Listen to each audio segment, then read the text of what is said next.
Hello guys, today I am gonna show you how to do paper highlight in After Effects.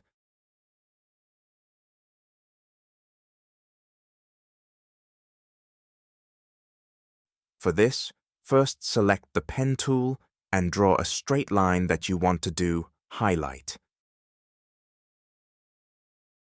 And then adjust the stroke and select the stroke color as you wish. Here I am selecting red. Press the toggle switches mode and select the mode normal to multiply. Now go to the contents and add trim path. And remember, by using trim path, we are gonna animate the line. Now go to the trim path. So I am going to the start of the timeline and make a keyframe from end setting and set the value to 0. Go couple a second forward and set the value to 100.